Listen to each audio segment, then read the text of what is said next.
Pessoal, vocês conseguem me escutar? Sim. Ótimo.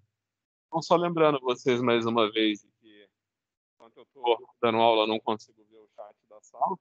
Se alguém precisar falar alguma coisa, por favor, habilita o som e faça a pergunta. Eu instalei aqui o áudio na sala, então, em teoria, o que vocês perguntam, quem está online, o que vocês perguntarem, o pessoal que está na sala de aula vai escutar também. Deixa também as câmeras sempre fechadas, porque senão a aula fica muito lenta. Então, quem está assistindo de casa vai ver a aula com pausa, sabe? Bem, então vamos começar a nossa aula.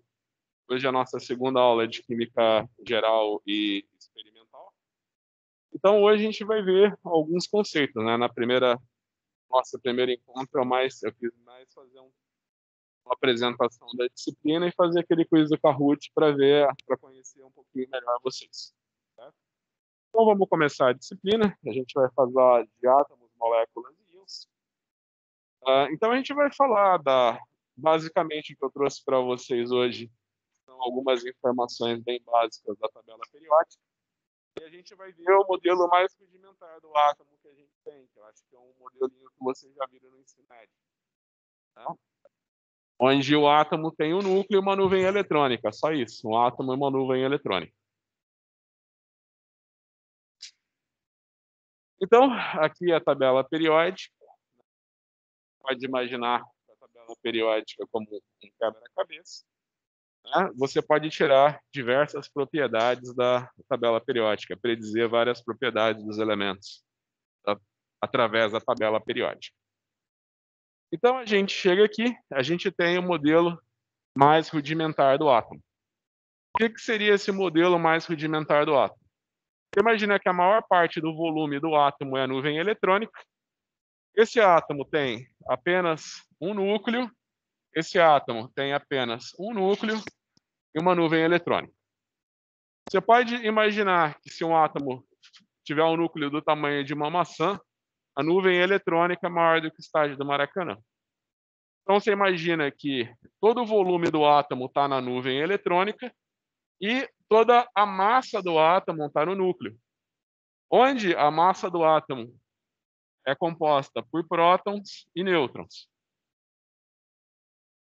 Como o próprio nome já diz, você tem o nêutron que não tem carga. A massa do próton não é igual à do nêutron, mas é praticamente igual. Não são iguais, mas têm valores numéricos muito próximos. Então, por simplicidade, a gente assume que a massa do próton é igual à massa do nêutron. Não existe partícula sem massa, então você imagina que o elétron tem massa, mas você imagina que a massa do elétron é desprezível comparada com a massa dos prótons e dos nêutrons. Então, a gente assume que toda a massa do átomo está contida no núcleo, onde a massa é igual ao número de prótons mais o número de nêutrons. Por definição, o próton tem carga positiva e, por definição, os elétrons têm carga negativa. Então, a gente sempre vai assumir que o próton tem carga positiva e o elétron tem carga negativa. Então, ao longo do curso, né, a gente vai ver que os elementos químicos eles podem ganhar ou perder elétrons. Os elementos químicos eles podem ganhar ou perder elétrons. Então, por exemplo, o sódio. O sódio metálico, ele perde um elétron e adquire a carga positiva. Quando um elemento químico adquire uma carga positiva, você fala que ele é um cátion. Quando um elemento químico ganha um elétron, você fala que ele vira um ânion. Por definição, um elétron tem carga negativa. Se ele perder um elétron, ele vai ter carga positiva. Se ele ganhar um elétron, ele vai ter carga negativa. Certo? Então, aqui é um fluxograma das teorias atômicas. Por exemplo, uma vez eu dei essa aula, o aluno falou, mas carga positiva não atrai carga negativa? Sim.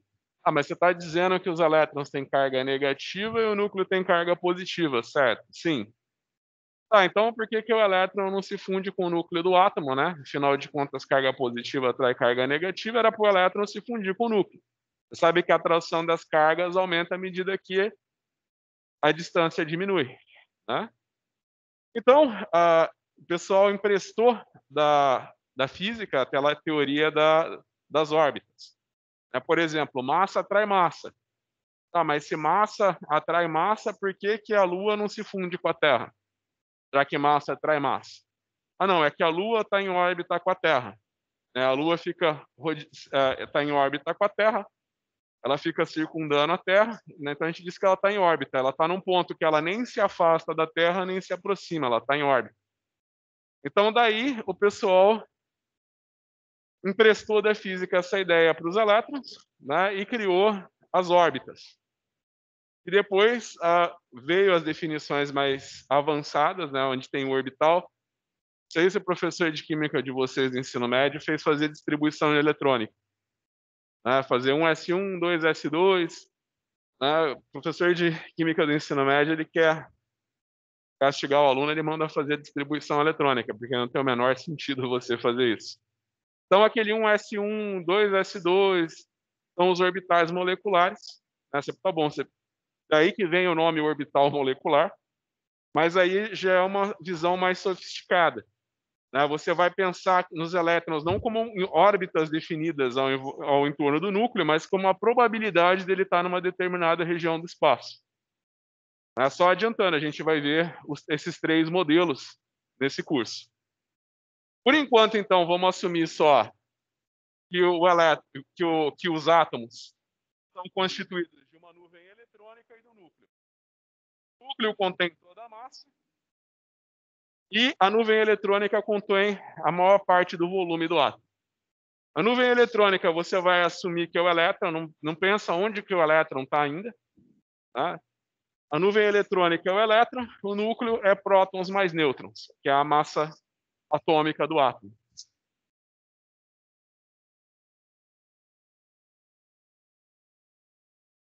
Então, aqui só para você lembrar, você tem a massa atômica, que é o número de prótons mais o número de nêutrons.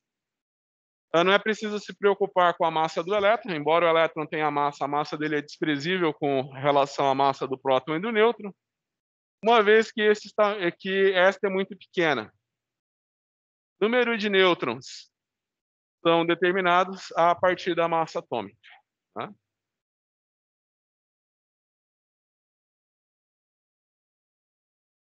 Então, aqui a gente tem uma visão do átomo. Agora, aqui é um jeito de você representar os elementos químicos também.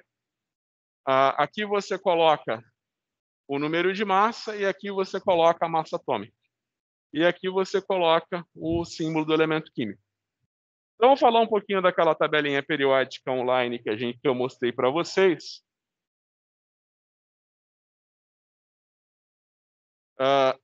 Então, por exemplo, se você tiver com o celular aberto a tabela periódica, você vai ver o flúor.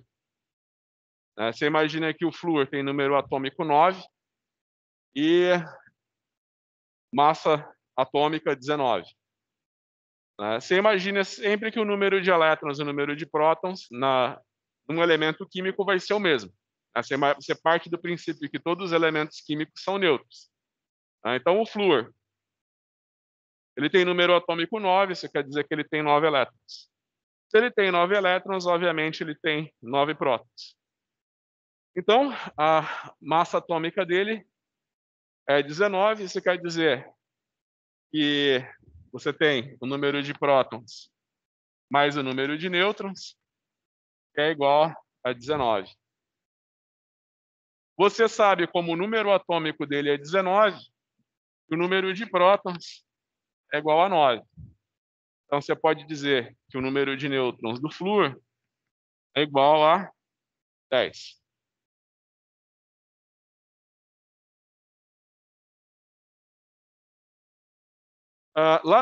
Essa daqui é a tabela da Royal Chemical Society que eu passei para vocês. É engraçado, aquela tabela do PubChem, ela é mais técnica, sabe? Ela é mais para passar informações técnicas para profissional. Essa daqui ela foi feita para o ensino de química, ela foi feita no ano internacional da tabela periódica pela Royal Chemical Society.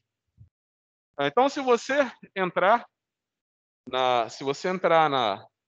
nessa tabela periódica, vai estar na parte de cima escrito grupos, groups, né, embaixo períodos.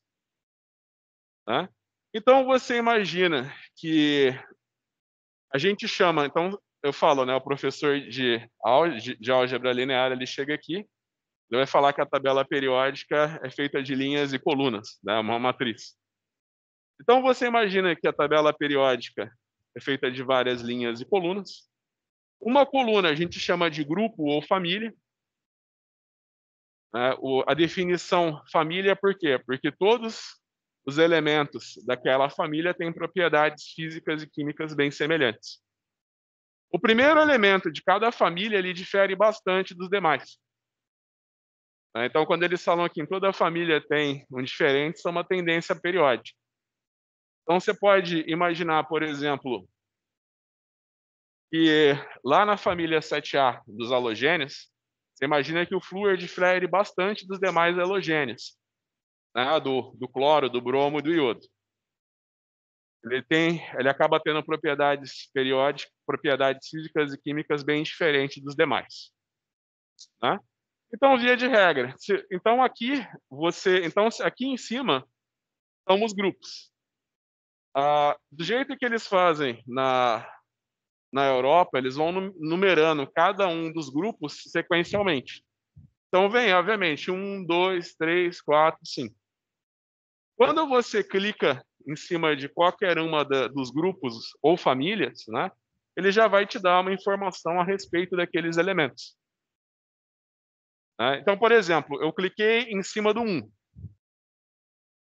Primeiro a família da tabela periódica. Né? Depois eu vou mostrar para você, eu já até falei na aula passada da gente dividir a tabela periódica em dois grupos, né? A família A e a família B. Né? A família A é o grupo principal. Então, se você clicar aqui em cima, acho que aqui está difícil para vocês lerem, né? Nem eu consigo ler daqui. Mas, enfim, vocês podem abrir no celular. Quando você clicar em cima do grupo 1, ele já vai falar: essa é a família dos metais alcalinos. Todos os elementos dessa família têm tendência a formar cátions monovalentes. Nenhum desses elementos é encontrado na natureza na forma de metal. Então, você nunca vai ver na natureza sódio metálico, potássio metálico. Se vocês procurarem no YouTube, né, vocês até vão ver aquela experiência que o pessoal faz em laboratório de química para demonstração, de jogar uma pontinha de sódio metálico na água. Você imagina que o sódio metálico ele tem tanta tendência a doar elétrons para virar um cátion que ele acaba oxidando a água, reduzindo a água. Né? Se você colocar sódio metálico na água, ele acaba reduzindo a água. Tá? Você pode imaginar, se você pegar o sódio metálico ele é vendido como um quadradinho de metal e ele é imerso em óleo mineral. Se ele entrar em contato com a água, ele explode. Né? Então você pode imaginar que o sódio ele reage com a água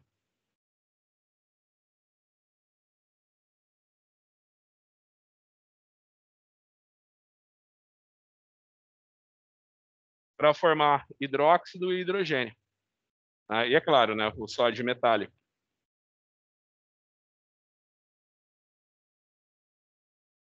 Você pode depois em casa se divertir.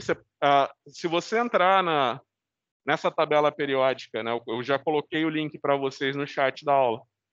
Se vocês entrarem nessa tabela periódica pelo celular, já vai ter no lado direito do navegador, já vai ter um link para Play Store para você instalar o app da tabela periódica. É o que eu falei, vocês podem se divertir em casa, clicar em uma por uma das famílias e já ver as principais propriedades de cada uma das famílias da tabela periódica. Você pode já se divertir. O hidrogênio, ele é colocado junto com a família 1A, por quê? que ele tem um elétron na camada mais externa, assim como todos os metais alcalinos. Só que o hidrogênio, ele tem propriedades químicas diferentes de qualquer outro elemento da tabela periódica, né? Então, por exemplo, em química, não são todas as engenharias que fazem química inorgânica, mas na química inorgânica você estuda com mais detalhe cada uma das famílias da tabela periódica. Uma das primeiras coisas que está escrito no livro de química orgânica, que um professor de inorgânica fala, é que o hidrogênio você pode colocar ele num grupo à parte da tabela periódica. Ele é um elemento que difere de todos os outros elementos da tabela periódica, embora ele seja colocado aqui pelo fato dele ter um elétron na camada mais externa. Se você clicar em período, são as linhas. Então você imagina que cada uma linha da tabela periódica é um período, certo? Você imagina que na tabela periódica os elétrons vão sendo adicionados por período. Então você tem um elétron no hidrogênio, 2 elétrons no hélio, 3 elétrons no lítio, 4 elétrons no belírio, e assim sucessivamente. Você imagina que o primeiro período da tabela periódica só tem o hidrogênio e o hélio, certo? Então, essa é uma definição que é importante vocês terem, o que é a família e o que é período, né? A família ou grupo são as colunas e o período são as linhas.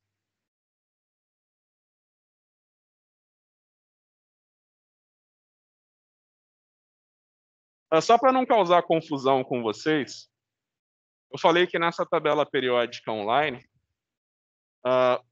cada um dos períodos é numerado sequencialmente, né?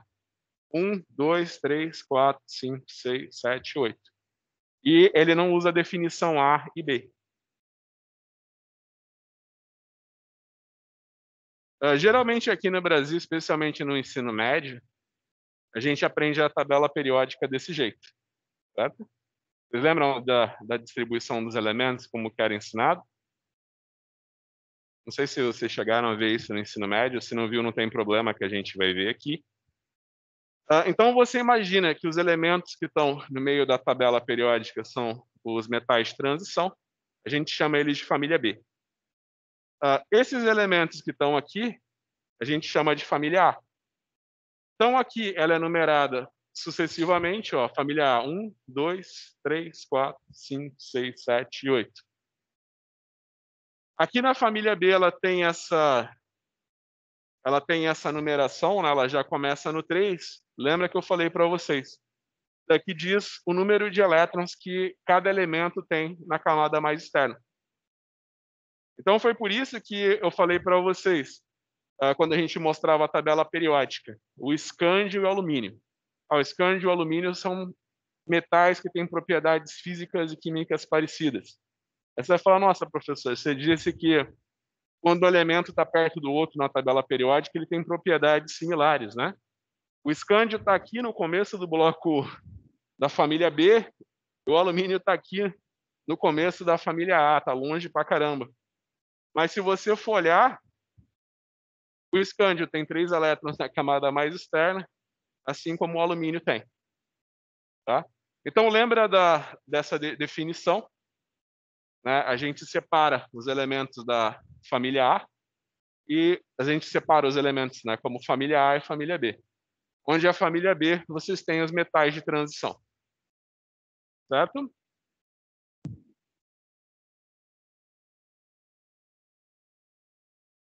Então vamos lá, essa tabela da Royal Chemical Society, que tipo de informação ela pode te dar? Que tipo de informação ela pode te dar a respeito dos elementos?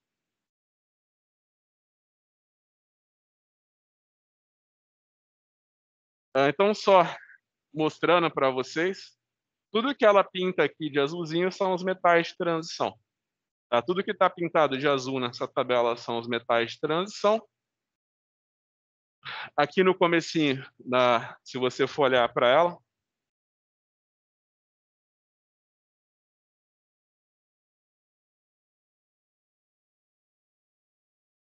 os azuizinhos são os metais de transição. Aí você tem aqui o hidrogênio, o lítio, o sódio e o potássio, a família 1A. Aí você vai ter o berílio, o magnésio e o cálcio, família 2A. Aí você vai lá para outra ponta, você vai ter o boro, o alumínio, né? Aí você tem a família 3A e assim segue sucessivamente, tá bom? Ah, tá. Agora eu quero que você me fala que tipo de informação que essa tabela periódica pode te dar. Então, você vai lá no lítio e clica em cima do lítio. O que que ele vai te mostrar? Os principais isótopos. Quais são os principais isótopos que o lítio tem? Ele vai mostrar a configuração eletrônica, né? Eu ainda não mostrei para vocês a configuração eletrônica. Eu só falei que era aquela coisa chata do ensino médio de ficar fazendo distribuição eletrônica, um S2, 2S2. Isso daqui só é importante para você saber aonde estão os elétrons da camada mais externa do elétron. Mas calma que isso a gente vai ver mais para o final do curso, tá bom? Embaixo você vai ter a densidade, que é uma propriedade importante dos elementos químicos, e você vai ter a primeira energia de ionização. A gente vai ver as propriedades químicas ainda, energia de ionização, afinidade eletrônica, raio atômico. Né? Isso daí a gente ainda vai ver em aulas posteriores.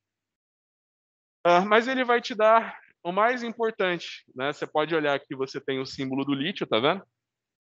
Tem um 3 aqui e um 694. O que que vocês acham que é? Então, você entrou na tabela periódica, ele tem um 3 e um 694. O que que vocês acham que é o 3?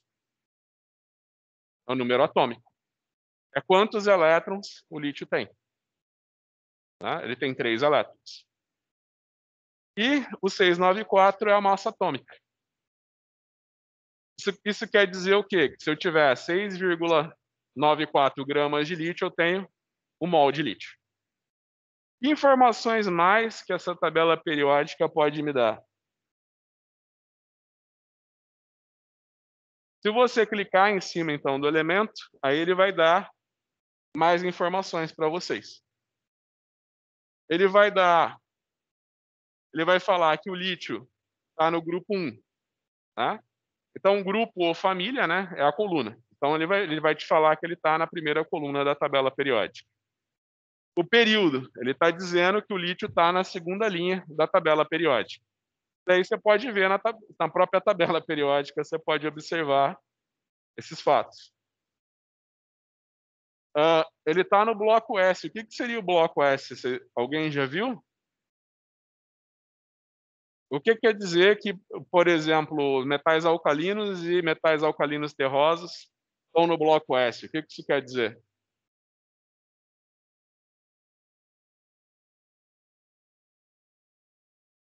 É que eu falei, a última teoria atômica que tem é a teoria do orbital molecular, onde você trata os elétrons com uma probabilidade dele estar numa determinada região do espaço. Né? E essa probabilidade tem essa função, né? Probabilidade em função do espaço tem um formato. Né? Daí que vem os orbitais S, P e D. Então ele só quer dizer que os elétrons da camada mais externa do lítio estão em orbitais S. Mas calma que a gente ainda vai ver, ainda não definiu o que é orbital molecular. Isso deve só para vocês irem se acostumando com as coisas que a gente vai ter ao longo da disciplina. O número atômico, isso aqui quer dizer que ele tem 3 elétrons. Não confunda o número de elétrons com o número de elétrons que ele tem na camada mais externa. Tá? Isso só quer dizer que ele tem 3 elétrons ou 3 prótons, né? O número de prótons e o número de elétrons é o mesmo, não é? O elétron tem carga negativa e o próton tem carga positiva. Então, você pode imaginar que o 3, o número atômico, é o número de prótons ou o número de elétrons que ele tem. Ele fala que o estado do lítio a 20 graus Celsius é sólido. Então, você imagina que o lítio metálico ele vai ser sólido, né, a 20 graus Celsius. Tem esse Cannon Spider, Não vai ser interessante vocês clicarem aqui para o lítio, por exemplo, né, que apenas um átomo. Mas quando se trata de substâncias orgânicas, ele dá uma ilustração da molécula em 3D, né? Quando são moléculas orgânicas, cocaína, lidocaína, cloroquina, azitromicina, ele tem toda uma ilustração em 3D da molécula, tem várias outras propriedades físicas e químicas. É muito interessante. Aí ele tem melting point, boiling point, né? Então você imagina que aqui é o ponto de fusão e aqui é o ponto de ebulição. Você pode ver, ele coloca essas temperaturas em Celsius, em Fahrenheit e em Kelvin. Em países como Estados Unidos, por exemplo, a temperatura é medida em Fahrenheit, né? Então, quando dá a previsão do tempo, eles falam tantos Fahrenheit. Aí a gente que é brasileiro, que está acostumado com Celsius, você não entende nada, né? E os graus Kelvin é o que é usado na ciência, né? Vocês já devem ter feito exercício de física e de química no ensino médio. A temperatura era dada em graus Kelvin, né? Na escala Kelvin, você admite que o zero é menos 273 graus Celsius. Então, para transferir de Celsius para Kelvin, é só você somar 273. Né? A gente visualiza melhor em Celsius, né? Então, você imagina que a 180 graus Celsius é um metal que se liquefaz muito facilmente, né? 180 graus. Você tem a densidade, você imagina que a densidade da água é 1, né? 1 ml de água tem 1 grama de água. 1 litro de água, desculpa, 1 ml de água pesa 1 grama. 1 litro de água pesa 1 quilo. Então você imagina que para um metal, o lítio tem uma densidade muito baixa, 0,5. O lítio é um metal que é menos denso que a água. Aí você tem a massa atômica. Se eu tiver 6,94 gramas de lítio, eu tenho 1 mol de lítio. Aqui eu tenho o isótopo principal, que é o lítio 7. Né? Então você imagina que esse 7, né, é, é a massa atômica. Então o principal isótopo é esse. E o Cas number, você imagina que toda substância química tem um Cas number. É tipo um número, sabe? Quando tem chamada, aí tem a ordem alfabética, aí o primeiro aluno é 1, o segundo é 2. É como se desse... todos os elementos químicos são identificados por um número, que é o Cas number.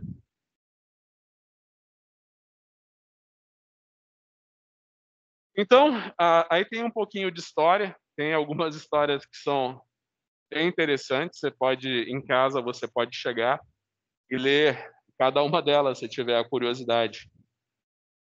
Então, por que que tem essa imagem? Por que que na tabela periódica o lítio é representado por essa imagem?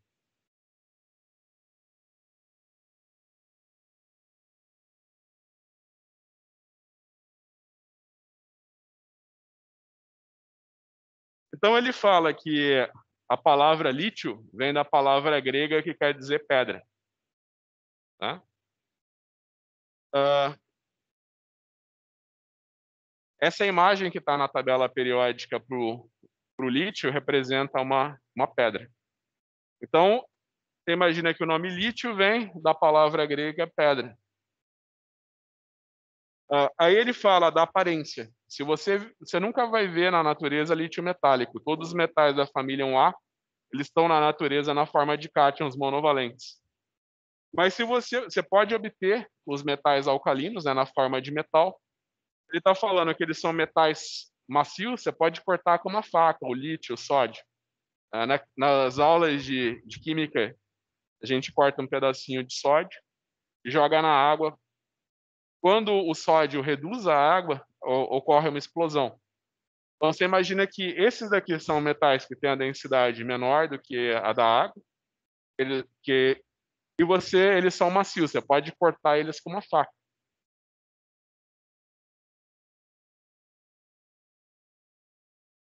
E a exemplo dos demais metais alcalinos, ele reage vigorosamente com a água. É que eu falei, se você jogar metal alcalino na água, ele explode. Então aqui depois ele vem, ele fala do uso, né? Ele fala que o lítio, ele é o elemento da tabela periódica que tem a menor densidade. Não tem nenhum outro elemento na tabela periódica que tenha a densidade menor do que a do lítio. Então você imagina que na indústria aeroespacial, não só aeroespacial, né? Toda indústria você quer materiais cada vez mais leves. Hoje já tem tecnologias para fazer líquida de lítio com alumínio, né, para ter materiais cada vez mais leves, né, de menor densidade. E é claro, vocês já sabem que a gente hoje é muito dependente das baterias. Imagina que todas as baterias recarregáveis, notebooks, celular, são baterias de íon de lítio.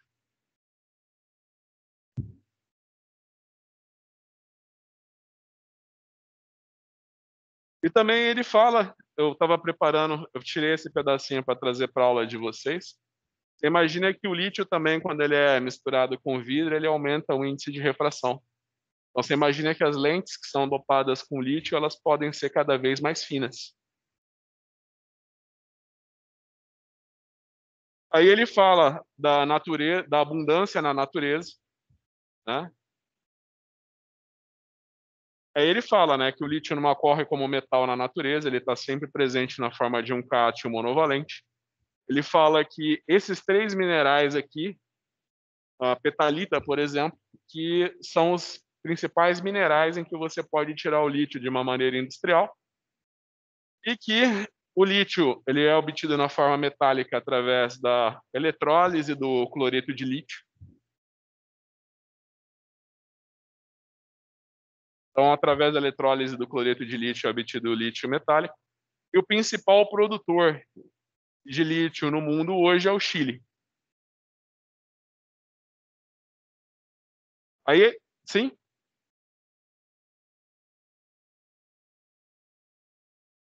não é importante no Brasil. Não é importante no Brasil o lítio, né, comercialmente. Né?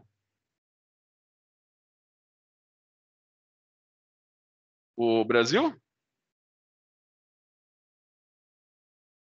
Agora, não sei se é o lítio, viu? Mas é engraçado, é que tem muitas informações. Então, se você clicar no lítio também na tabela periódica, online, ele vai te listar os 10 principais produtores de lítio, né? Então, por exemplo, o nióbio, falou-se tanto do nióbio. Se você clicar no nióbio nessa tabela, você vai ver principal produtor Brasil, segundo maior produtor Canadá. Tem até o índice de que o elemento, que o metal é reciclado, né? Aí está falando que o lítio, a história do lítio é bem interessante. E o primeiro mineral que contém o lítio, né, que é a petalita, ele foi descoberto na Suécia por um brasileiro, que era o José Bonifácio de Andrade Silva, em 1790. Então, tem a contribuição do brasileiro para a descoberta dos elementos da tabela periódica, né? Em 1790, ele foi capaz de reconhecer esse mineral, mas ele não foi capaz de obter o lítio metálico, né? Ele não foi capaz, ele reconheceu que tinha um mineral. Esse mineral deveria ter um elemento químico que ainda não é conhecido, só que ele não foi capaz de isolar esse elemento químico. Aí, em 1817, eles tiveram o John August de Estocolmo, ele teve certeza que tinha um elemento nesse mineral. Esse mineral tinha propriedades semelhantes à do sódio. Então, se você olhar na tabela periódica na família 1A, você vai ver lítio e sódio. Ele falou: eu tenho certeza que tem um elemento nesse mineral. Ele tem propriedades similares ao do sódio, no entanto, ele é mais leve.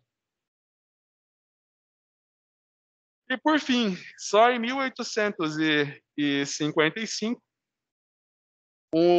esses cientistas, o Robert Wilson e o August Mathiesen, eles conseguiram obter o lítio metálico, né? Eles conseguiram dissolver o minério, né? Precipitar o lítio como carbonato, transformar o carbonato de lítio em cloreto de lítio e, através de hidrólise, obter o lítio metálico, tá? Aí aqui, então, é o que eu falei, tem muitas histórias interessantes de como o elemento foi usado, para que ele é usado, cada elemento químico, quais são os principais países produtores de cada um desses elementos químicos, né? Então, é o que eu falei, ela foi feita do ponto de vista didático. Eu tive aluno no primeiro e no segundo semestre que falou que gostou das histórias, que leu todas as histórias de todos os elementos. E, para quem tiver interesse em ver, também tem, quando você clica em cima do elemento, tem um vídeo no YouTube. O vídeo está em inglês, mas ele reconhece a região que você está e já coloca a legenda em mais de 12 idiomas, inclusive o português do Brasil, né? Então, tem um vídeo contando uma historinha do elemento químico, e nesse vídeo tem legenda. O áudio é em inglês, mas tem legenda em português também.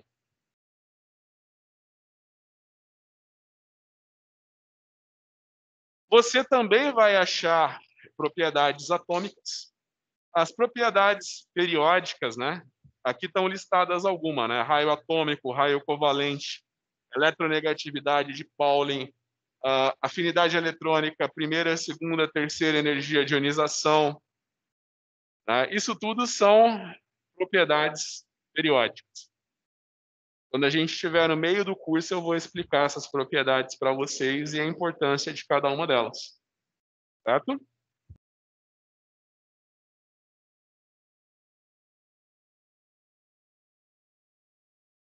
Aqui ele fala, Common Oxidation State, o estado de oxidação mais comum. Aí só na aula de hoje eu já falei umas 10 vezes que os metais alcalinos, eles formam sempre cátions monovalentes. E é exatamente isso, o estado de oxidação mais comum, 1. Não sei se vocês estão familiarizados com o termo estado de oxidação. O que seria isso?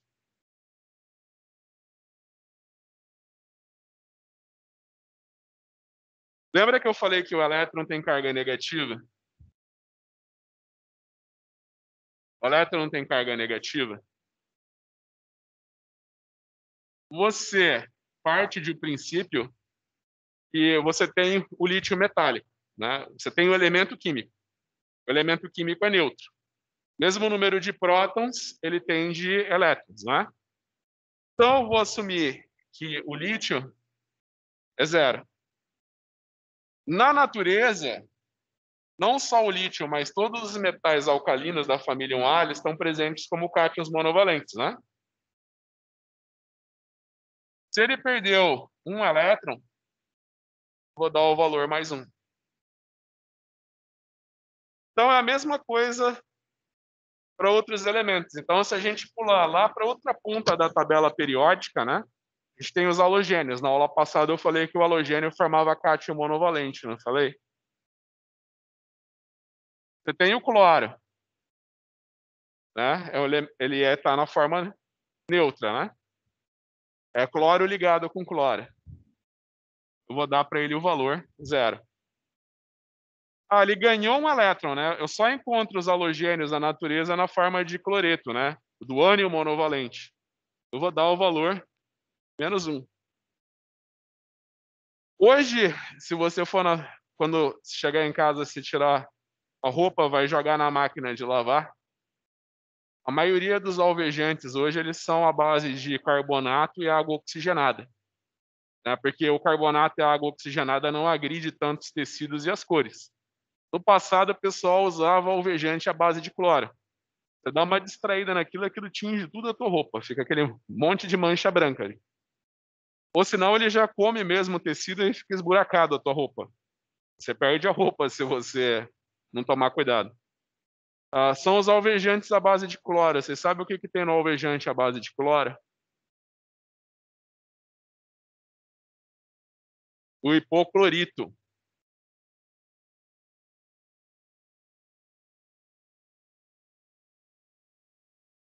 Você acha que o cloro no hipoclorito tem qual estado de oxidação?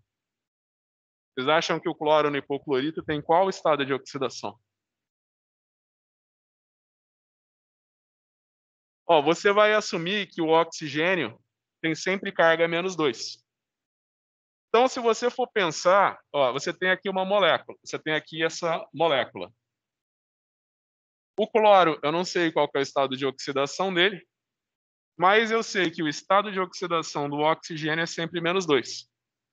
E a carga total dessa molécula é -1. Então, deixa eu ver.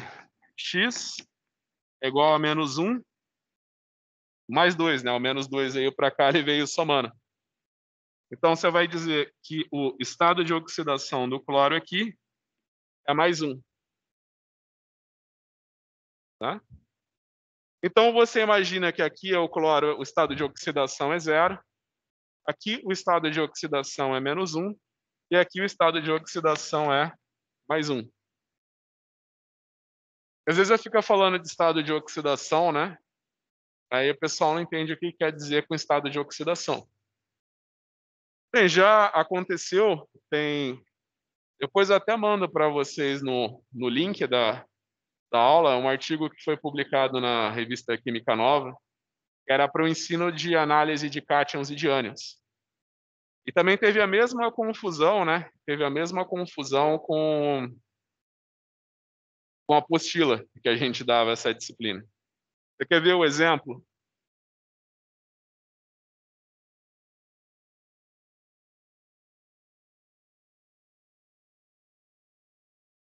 Então, você sabe que cátion é quando você tem carga positiva. E ânion é quando você tem carga negativa. Então, a gente tentava, então, nessas práticas, né, a gente tentava identificar alguns oxiânions. O termo oxiânion vem quando você tem uma carga negativa e um elemento químico combinado com oxigênio. Então, por exemplo, você tem o arsenato. É um oxiânion, você tem a carga negativa e você tem um elemento químico combinado com o oxigênio. Aí você tem, por exemplo, o permanganato.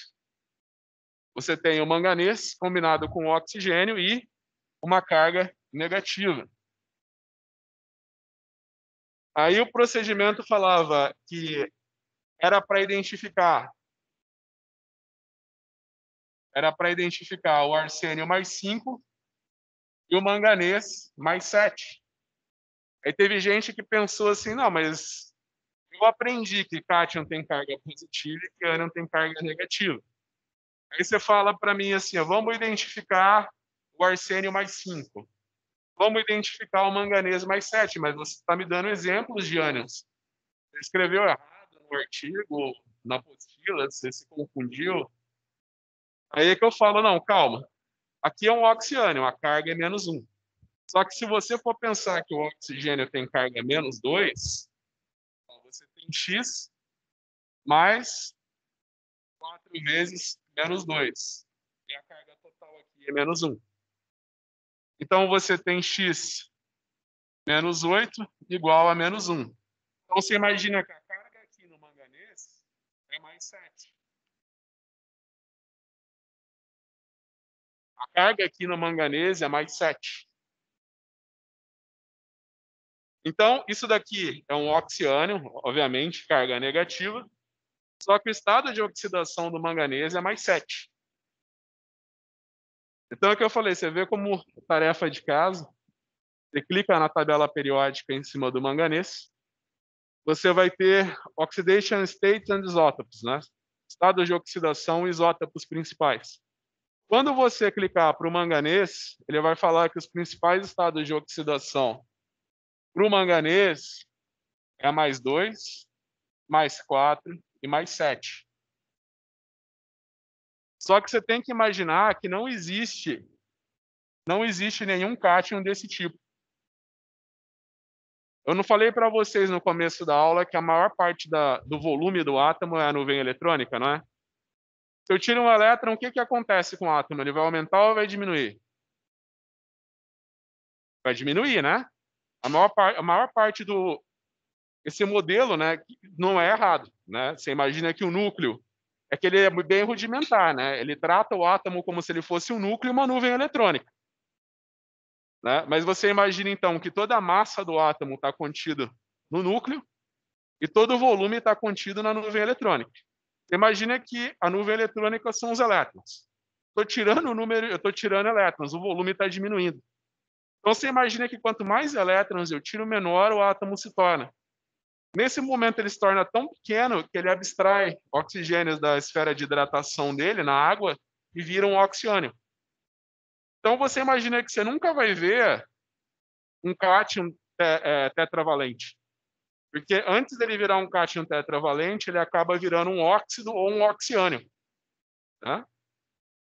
Então, por exemplo, você vai clicar lá na tabela periódica, quando você chegar em casa, e vai ver isótopos estados de oxidação. Você vai ver mais 2, mais 4 e mais 7.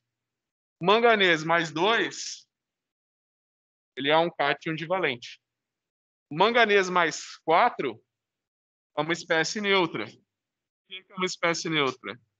O dióxido de manganês. Ele vira um óxido. E o mais 7 não vai ser, e o manganês mais 7 não vai ser isso daqui. Ele vai ser o permanganato.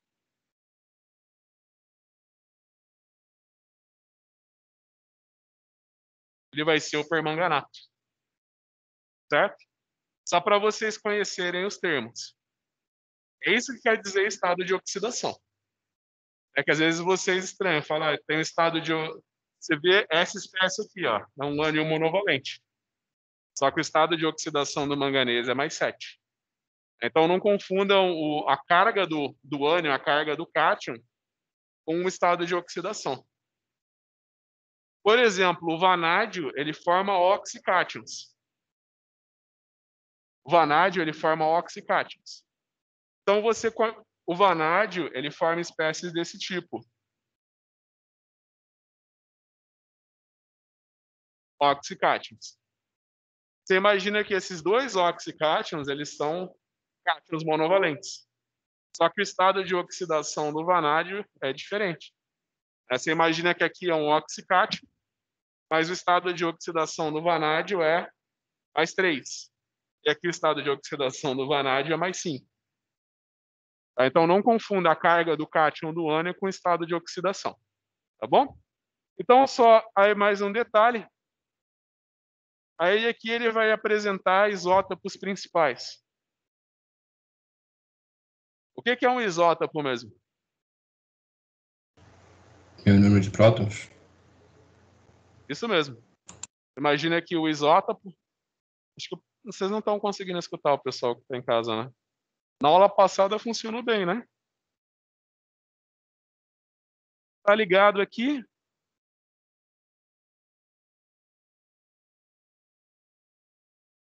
Bem, aqui tá ligado, era para vocês poderem escutar. Aí quem está em casa falou que é o que está referente ao número de nêutrons, né? Oi? Prótons, né? Fala mais alto.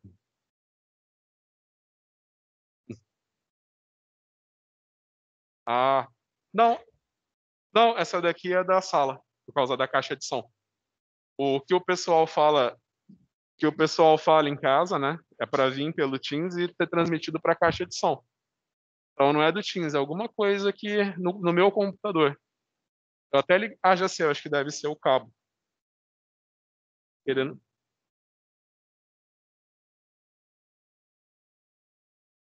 acho que alguma coisa da conexão do cabo com a caixa de som, né?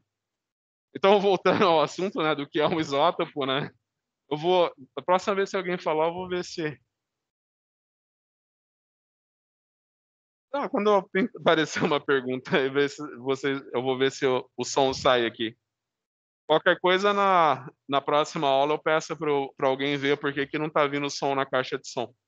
Mas também não é tão importante, né? O mais importante é o pessoal que está em casa me escutar e vocês escutarem e verem o PowerPoint, né? Enfim, No começo da aula, eu não falei para vocês que o que define as propriedades químicas do elemento é os números de elétrons que eles têm na camada mais externa, né? Eu falei que o escândio e o alumínio têm 3 elétrons na camada mais externa deles. Por isso, eles têm propriedades físicas e químicas semelhantes, né? Então, você imagina que quando você tem número de nêutrons diferentes e número de elétrons iguais, você tem propriedades químicas semelhantes. Então, você imagina que os isótopos, eles têm o mesmo número de prótons e, obviamente, o mesmo número de elétrons, só que eles têm massa atômica diferente. Por quê? Eles têm números de nêutrons diferentes. Então, aqui a gente está mostrando, você tem 2 isótopos de lítio. Você tem um isótopo aqui que tem massa atômica 6 e você tem um isótopo que tem massa atômica 7. Então, você imagina que o isótopo principal é o isótopo 7. Né? Então, se você for olhar para o lítio,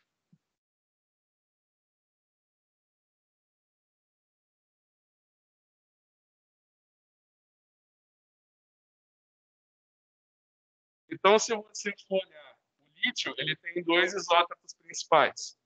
Ele tem o isótopo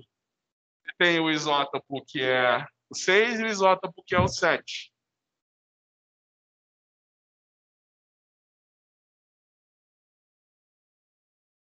Qual que é o número atômico do lítio, independente de que isótopo ele seja, que o número atômico vai ser o mesmo para todos os isótopos, Professor, né? licença.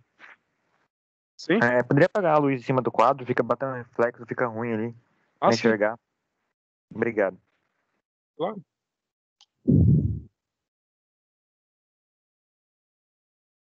Qual que é o número atômico do lítio? 3. Então, você imagina que se o número atômico dele é 3, isso quer dizer o quê? Que o número de prótons dele é 3 e o número de elétrons também é 3. Você sabe, então, 6 é igual ao número de prótons, número de nêutrons mais o número de prótons. Então, você vai dizer que o número de nêutrons dele vai ser 6 menos 3, que é igual a 3. Esse daqui, o número atômico dele é 3, ou seja, ele também tem 3 prótons e 3 elétrons. Só que a massa dele é 7. Então, você tem o número de nêutrons mais o número de prótons, que é igual a 7. Então, você vai dizer que o número de nêutrons vai ser 7 menos 3, que é igual a 4. Então, você imagina que o lítio ele se apresenta na natureza como 2 espécies. Ambas as espécies têm 3 prótons, 3 elétrons. O que difere é o número de nêutrons. O lítio 6 tem 3 prótons e o lítio 4. Desculpa, 4 tem 3 nêutrons e o lítio 7 tem 4 nêutrons. Propriedades químicas e físicas dos isótopos são iguais. Por quê? Eles têm o mesmo número de prótons, o mesmo número de elétrons. Logicamente, eles têm o mesmo número de elétrons na camada mais externa. Essa daqui, o que aparece aqui é a abundância natural. Então, você imagina que se você pegar um quadradinho de lítio metálico, peguei um quadradinho de lítio metálico de 100 gramas. Eu espero que ali eu tenha 92,41 gramas de lítio 7 e 7,59 gramas de lítio 6. São as abundâncias de cada um na natureza. Como que você acha que é calculada a massa atômica que aparece na tabela periódica? Ele está falando que o lítio 6, ele tem massa atômica 6,05 e ele está falando que a abundância natural é 7,59. Ele está falando que o outro isótopo, que é o lítio 7, ele tem massa,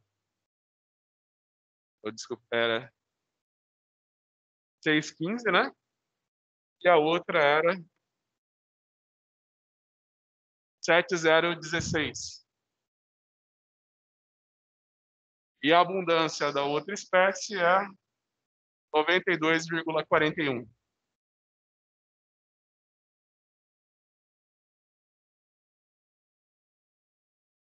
Como é que vocês acham que é calculada a massa atômica que você vê na tabela periódica? Exato. Então, você imagina que se você pegar e fazer esse cálculo, vai dar exatamente o valor que está ali na tabela periódica. Você vai fazer 6,015 dividido por 100 e multiplica a massa desse isótopo, que é 6,015. Isso daqui mais a porcentagem, né? 92,41% dividido por 100 vezes a massa atômica dessa espécie. Vai dar 7,16.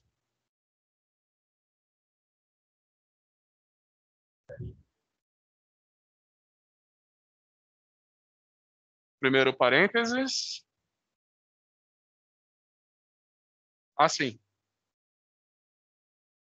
Porcentagem é 7,59, né? Só para ver se vocês estão prestando atenção. Brincadeiras à parte, pessoal. Então, lembra, aqui é a porcentagem, né? Aqui é a abundância que cada uma das espécies tem na natureza. Aqui eu dividi por 100, né? Por causa do cálculo. E aqui é a massa do isótopo. Aqui é a porcentagem do isótopo que tem na natureza, vezes a massa do isótopo. Você resolvendo esse cálculo aqui, é para ter exatamente o valor que aparece na tabela periódica.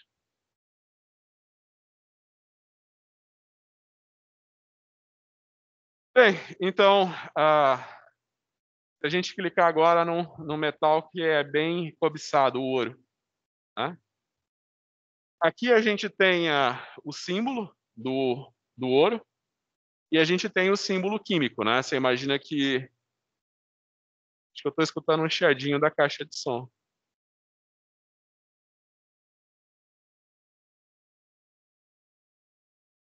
Eu acho que agora talvez funcione a caixa de som.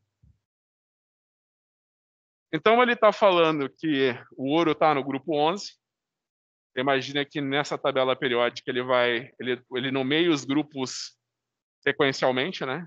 Cada coluna ganha um número, não vai ser separado em família A e família B, igual vocês devem ter visto no ensino médio. E não é ruim, porque te dá muitas ideias de quantos elétrons na camada mais externa os elementos têm. Essa separação que eles fizeram de família A e B. Está falando que ele está no sexto período, ele está na sexta linha da tabela periódica, e ele está falando que está no bloco D. O bloco D quer dizer o quê? Que ele tem elétrons na camada mais externa que estão no orbital D. Isso daí ainda não é importante, que ainda não defini para vocês o que são os orbitais moleculares, é só para você já ver onde estão essas informações quando a gente chegar lá na metade do curso. Aqui tem o número atômico, que é 79. Isso quer dizer que ele tem 79 elétrons, 79 prótons. Ele fala que o estado dele a 20 graus Celsius é sólido. Informação, talvez vocês já sabem que o ouro é sólido a temperatura ambiente. Aqui ele tem a configuração eletrônica do ouro, né, para você saber onde estão os elétrons na camada mais externa do ouro, em que orbitais estão esses elétrons. Aqui eu já falei para vocês do CAN-SPIDER e do CAS number. Toda substância química ou elemento químico tem um CAS number, é o número que identifica a substância ou elemento químico. E esse CAN-SPIDER, em casa vocês podem clicar. Aí qualquer molécula que vocês tiverem dúvida, aí é molécula orgânica, né? Molécula grande, por exemplo, cloroquina, azitromicina. Vocês digitam ali que vocês vão ter uma série de informações a respeito da molécula. Inclusive vai poder ver a estrutura dela em 3D. Aí tem o melting point, boiling point. Então, você imagina que a menos de 1000 graus você não consegue fazer o ouro se liquefazer. Lembra que eu falei para vocês na aula passada, a gente estava falando de densidade, né? E muita gente tentava passar o chumbo é um material que tem uma densidade alta também. Aí no passado o pessoal tentava misturar chumbo nas ligas para tentar fazer passar por ouro. E do caso da pirita, né, que é o sulfeto de ferro. Que a pirita ela é dourada e brilhante. Então tinha muita gente que achava uma pedra de pirita e achava que era uma pepita de ouro gigante, né? Aí a gente diferenciava o ouro da pirita pela densidade. Vocês lembram desse exercício na aula passada? Você pode imaginar que o ouro é um elemento químico que tem alta densidade. Você imagina que 1 litro de ouro vai pesar 19,3 quilos. Então você imagina que um metal como o alumínio, né, ele tem uma densidade de 2,5, enquanto o ouro tem uma densidade de 19,3. É um metal de alta densidade. E o principal isótopo do ouro é o isótopo de número 197.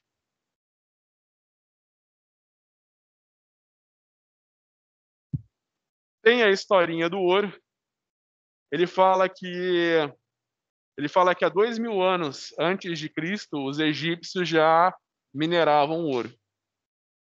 Ele fala que a máscara da morte de Tutankhamon, né? Tem aquelas tradições fúnebres egípcias, né? Que os reis eles eram enterrados nas tumbas, né? E se fazia uma máscara com o formato do rosto da pessoa.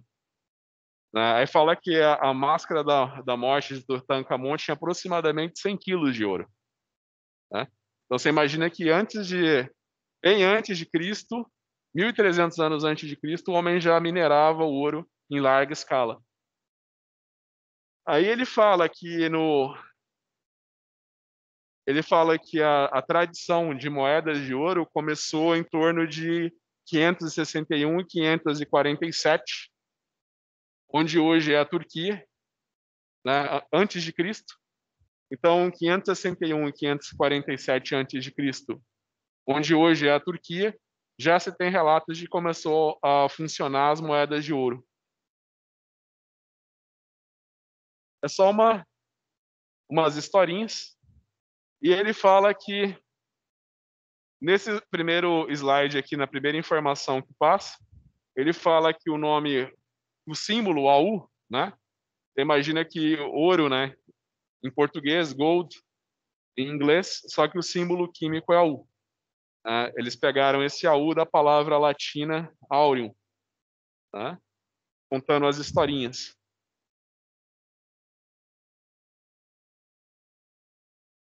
Aqui tem um outro exemplo, que depois vocês podem ler.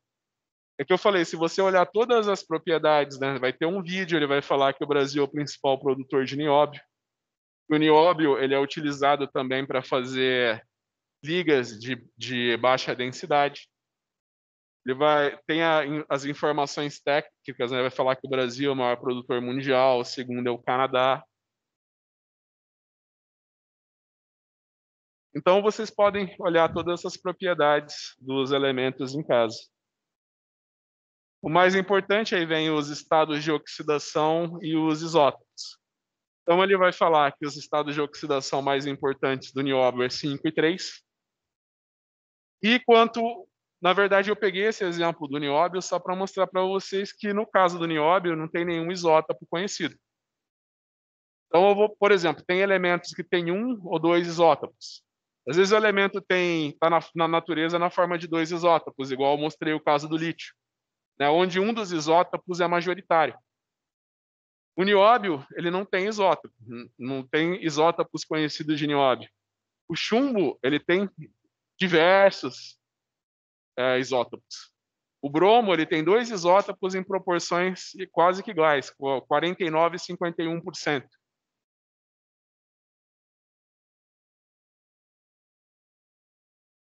Então, o exemplo do chumbo, ele fala que o chumbo está lá, eu falei, os grupos são numerados, né? Sucessivamente, ele está no grupo 14, o que seria a família 4A da nossa tabela periódica, né? Onde está o carbono. você também reconhece as famílias da tabela periódica pelo primeiro elemento da família. Então, o chumbo está na família 4A. Então, deixa eu apagar aqui, senão na beiradinha o pessoal de casa não vê. Eu escrevo para cá.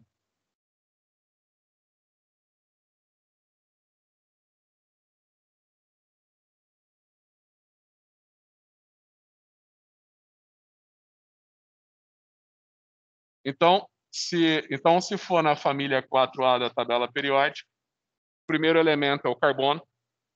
Então, você pode falar que é a família 4A ou família do carbono, onde você tem o chumbo. Você pode ver a densidade do chumbo, que ela é uma densidade alta, mas mesmo assim é bem mais baixa que a do ouro. A do ouro é 19, a do chumbo é 11. Por que o chumbo tem o símbolo Pb? Porque ele vem da palavra latina plumbium, que é pesado. Essa tabela periódica ela fala que vem de uma palavra do anglo-saxão, que é lead, que deriva do latim, que é pesado.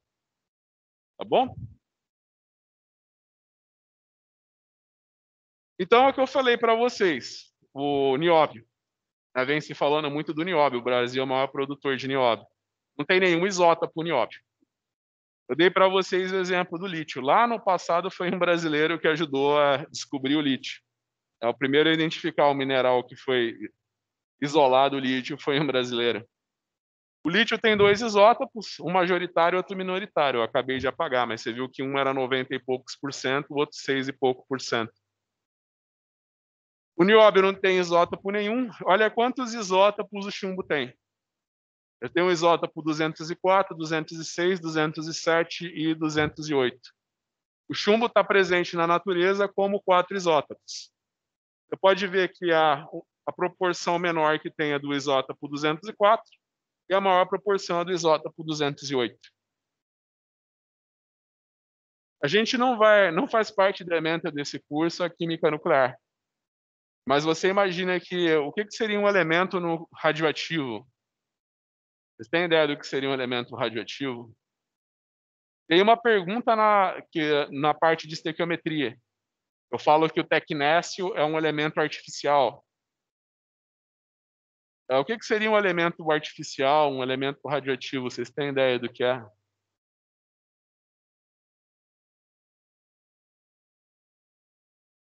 Você imagina que tem elementos que, dependendo da proporção que eles têm de prótons e de nêutrons, eles acabam decaindo, ou seja, eles emitem partículas de diferente energia e acabam se transformando em outros elementos químicos. Então, se você clicar na tabela periódica no tecnécio, vai falar que o tecnécio é um elemento químico artificial. O que isso quer dizer? O tecnécio que foi formado na Terra, ele acabou decaindo e virando outro elemento químico.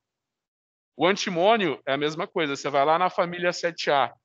O último dos halogênios que está ali debaixo do iodo é o antimônio. Você imagina que o antimônio é a mesma coisa. Ele emite radiação para virar outro elemento químico. Se você gerar o antimônio, coisa de 4 horas ele já desapareceu, ele já virou outro elemento químico. Então, o que ele está dizendo aqui é que o chumbo 208 ele é um elemento radioativo. Ele emite radiação para virar outro elemento químico. Que tipo de radiação... Alô? Eu não escutei. Enfim, que tipo de radiação e que tipo de elemento químico, a gente não vai abordar isso agora, que a gente não faz parte da ementa dessa disciplina química nuclear. Você pode ficar tranquilo se você tem alguma coisa de chumbo em casa, porque fala que a meia-vida, o tempo que o chumbo demora para decair, virar outro elemento químico, é de 2 vezes 10 a 19 anos. Então você pode ficar tranquilo que ele decai muito lentamente. Não vai fazer mal para você o chumbo.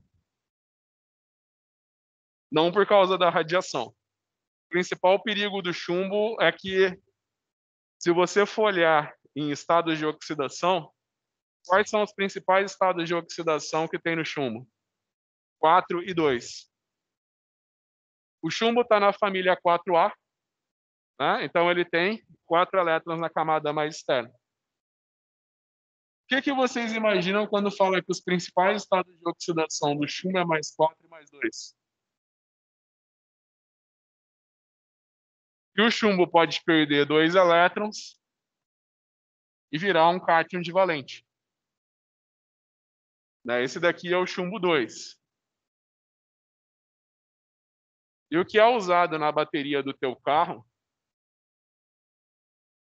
você imagina que o chumbo +4 não dá para existir, seria muito pequeno. O que está na bateria do teu carro é o óxido de chumbo. Daqui que é o chumbo 4. Você imagina que o chumbo 2 é quase do tamanho do cálcio. Você imagina que o cálcio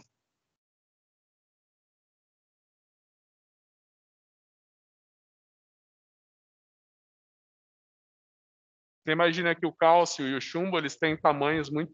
Esses dois cátions têm tamanhos muito próximos.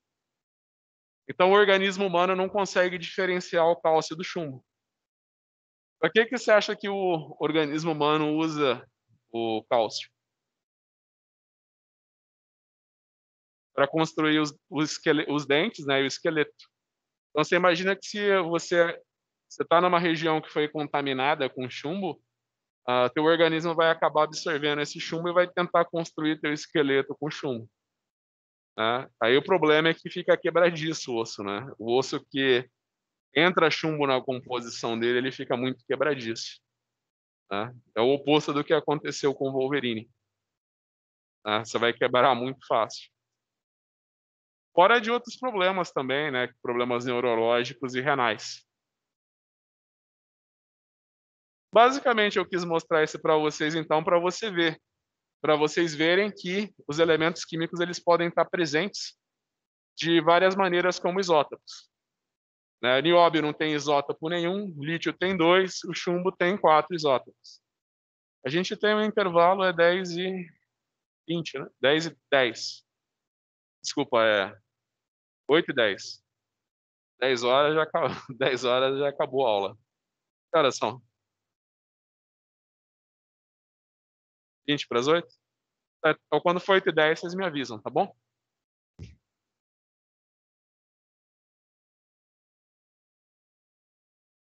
Bem, falando só rapidinho também, se você for ver a história do chumbo, você imagina que os romanos antigos, antes de Cristo, eles já conheciam o chumbo e eles já mineravam extensivamente o chumbo, na onde hoje é a Espanha e a Bretanha. Os romanos, eles fizeram todas as tubulações de Roma com chumbo. Até os tempos atuais, teve gente que fez tubulação com chumbo. Né? Então você imagina que falam-se que um dos principais fatores que causaram a queda do Império Romano foi o chumbo, porque o chumbo é muito maleável, ele tem, como você viu nas propriedades dele, ele tem um ponto de ebulição baixo. Então é muito fácil você derreter o chumbo e moldar o chumbo. Então os antigos romanos, eles faziam tudo de chumbo. Então você imagina que pratos, talheres, né? Lembra que eu falei que o alumínio é uma invenção da nossa época? Então você imagina que os romanos, lá um pouquinho antes da cristandade e até um pouquinho depois da cristandade, os romanos eles faziam tudo de chumbo, prato, talher, aquelas moringas. Você imagina que todo o vinho que os romanos consumiam, eles guardavam num jarro de chumbo. Você imagina que e eles tinham uma tradição que eles ferviam o vinho nessa jarra de chumbo. Aí você formava o acetato de chumbo, o acetato de chumbo 2. O acetato de chumbo 2 ele tem um doce, eu nunca experimentei, nem pretendo experimentar, mas o acetato de chumbo 2 ele tem um sabor muito adocicado. Então tinha até um vinho típico romano, que ele era um vinho muito doce. Mas ao contrário do vinho do Porto, que é um vinho doce porque ele é licoroso, né? Ele era um vinho adocicado com acetato de chumbo, né? Então você imagina que os romanos eles foram se intoxicando com chumbo de uma maneira que Isso daí foi uma das causas da queda do Império Romano. Depois vocês chegarem em casa também, depois vocês podem escrever no Google a crise da água em Flint. Imagina que Flint é uma cidade norte-americana que eles fizeram todo o encanamento da cidade com chumbo. Então eles tiveram o problema, né, da liberação de chumbo na água que vai para as casas. Bem, só contando um pouquinho de história.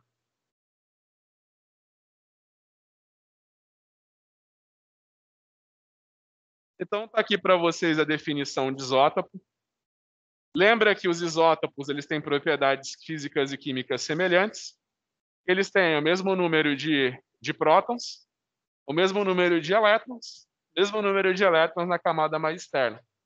A única coisa que muda é a massa atômica, né? Devido à diferença no número de nêutrons.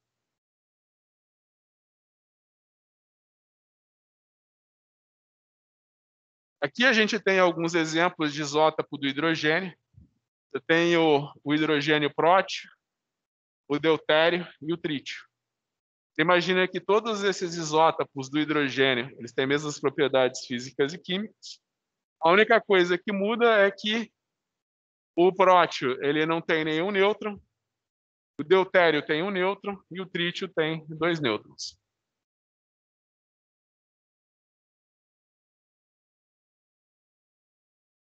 E aqui eu coloquei um exemplozinho de como é que você calcula a massa atômica de um elemento químico.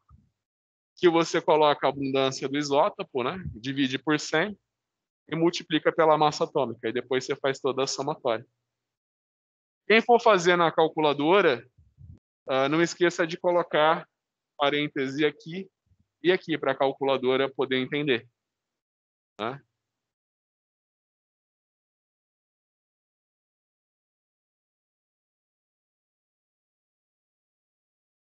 Aqui tem um exemplo, é o exemplo do caso do cloro.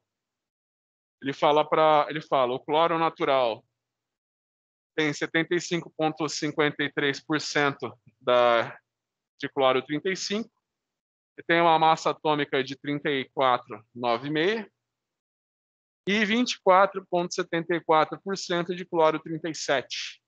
Tem uma massa atômica de 36,96590. Calcule a massa atômica média. Né? Vocês podem fazer em casa como tarefa esse. Não tem erro, né? É só você fazer 75,53 dividido por 100. Você também nem precisa ter esse trabalho, né? Você imagina que no caso ele apresenta como porcentagem de 100, né? Então, ao invés de eu representar isso como uma porcentagem de 100, eu já poderia fazer assim o cálculo.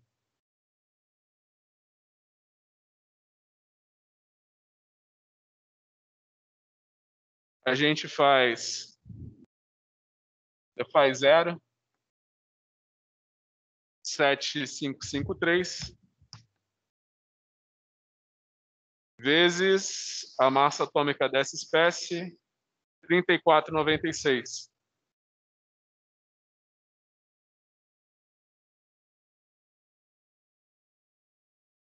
Aí falou que a porcentagem da outra espécie é 24,47.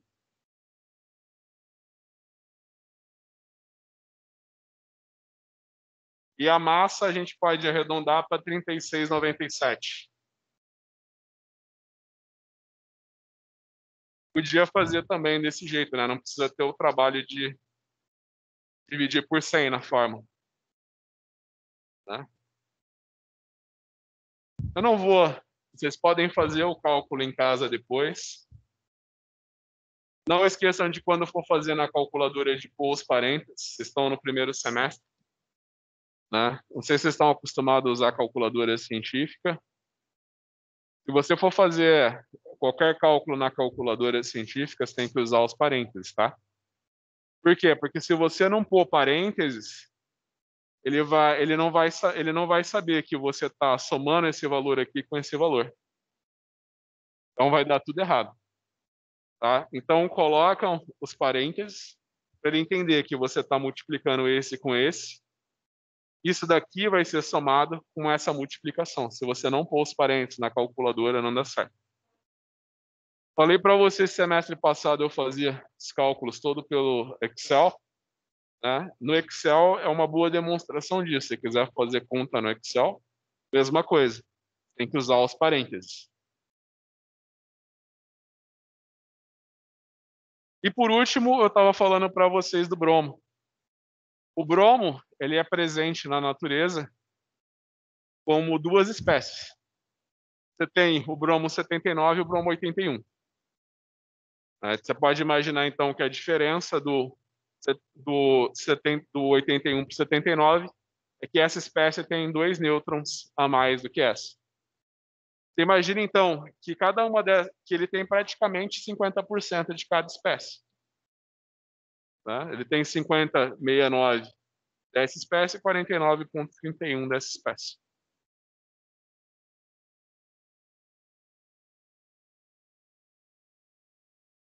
Tem esse exercício aqui, que é para você calcular a proporção de cada, para você calcular a proporção de cada um dos isótopos,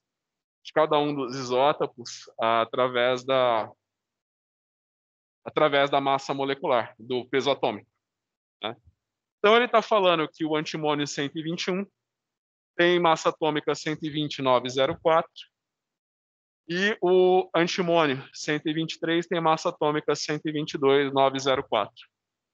Quais são as abundâncias relativas desses isótopos se a massa atômica do antimônio é 121,760? Vocês saberiam como resolver isso daqui?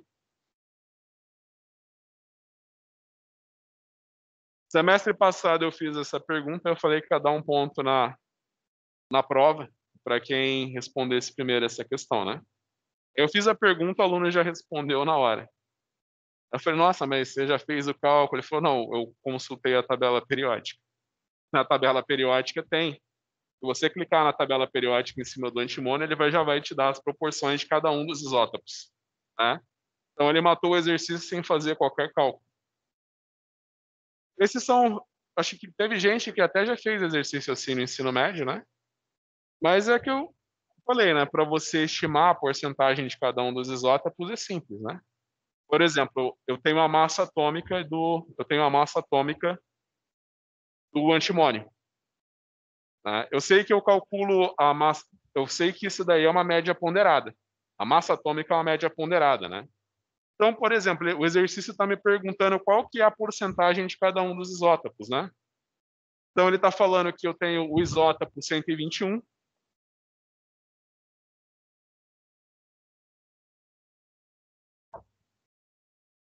e está falando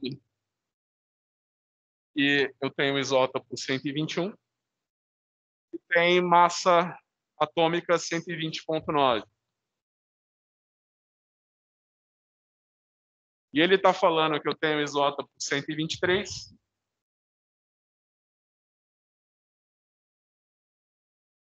Acho que é melhor eu colocar certo. Né? E tem massa atômica 122,9. Ele quer saber qual que é a proporção de cada uma dessas espécies. Então, eu posso dizer... Lembra como que eu calculo a massa atômica? É só eu fazer a proporção de cada uma das espécies na natureza, vezes a massa atômica e somar. Então, eu posso dizer que essa espécie aqui, a proporção dela é x, e a proporção dessa espécie aqui é 1 menos x. Então, é só eu for montar a continha. 120,9 vezes x mais 122,9 vezes 1 menos x é igual à massa atômica do antimônio, que é 121,76. É só resolver essa equaçãozinha que eu acho a proporção de cada um dos elementos. Vocês podem fazer em casa depois para testar. Para saber se acertou, é só consultar a tabela periódica. Clique em cima do antimônio. O símbolo químico do antimônio é USB. Clica em cima do antimônio e me responda qual que é a proporção de cada um dos isótopos. Para você calcular, é só você resolver essa continha aí. Tá bom?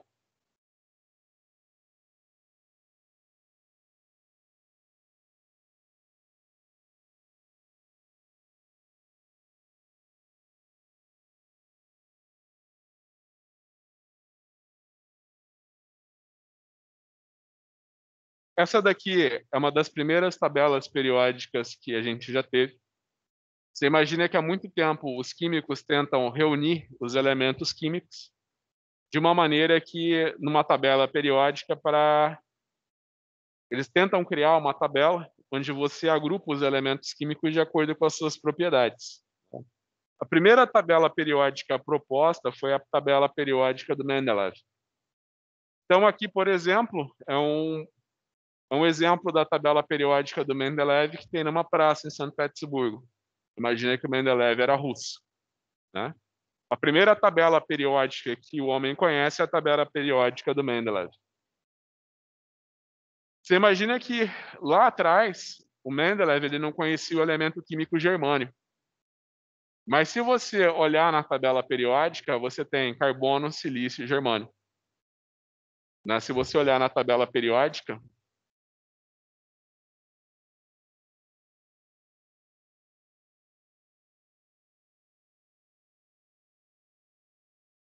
se você olhar na tabela periódica que a gente usa hoje, você tem na família 4A, obviamente, o carbono. Logo abaixo do carbono você tem o silício e aí você tem o germânio. O Mendeleev ele não foi capaz de identificar o elemento químico germânio, mas ele já conhecia o silício. Né? Você imagina que que a areia da praia é óxido de silício. O Mendeleev ele já conhecia o silício, então ele achava que existia um elemento químico na tabela periódica que estava logo abaixo do silício. Ele chamou, por estar logo abaixo do silício, né, por ser mais pesado que o silício, ele chamou de eca-silício. Então, através das propriedades que ele conhecia dos outros elementos, dos outros elementos que ele já conhecia, ele falou que, não conheço esse elemento químico, não fui capaz de isolá-lo, mas pelo que eu conheço dos demais, eu tenho certeza que tem um elemento químico, né, que tem propriedades similares à do silício, mas ele é mais pesado, né, ele está abaixo do silício na tabela periódica, que eu estou chamando de eca-silício, e eu estou predizendo as propriedades químicas desse elemento químico. E então aqui você pode ver na primeira coluna o que o Mendeleev previu e quais foram as propriedades que foram determinadas posteriormente. Você viu que tudo que ele previu foi muito próximo. Uma coisa que eu chamo a atenção é que todos os elementos da tabela periódica eles formam 2 ou 3 compostos. Se você olhar para todos os elementos da tabela periódica, eles vão formar sempre óxidos e haleto. Óxido é quando está combinado com oxigênio, e o haleto, obviamente, quando está combinado com os halogênios, especialmente o cloro.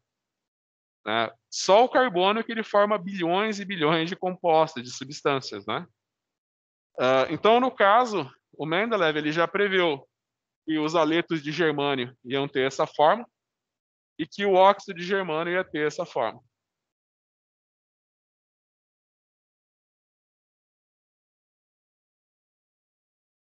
Germânio não está na família 4A junto com carbono? Quantos elétrons ele tem na camada mais externa dele? 4, né? O oxigênio é -2, então ele já imaginou que os óxidos de germânio iam ter essa forma, que os haletos de germânio iam ter essa forma.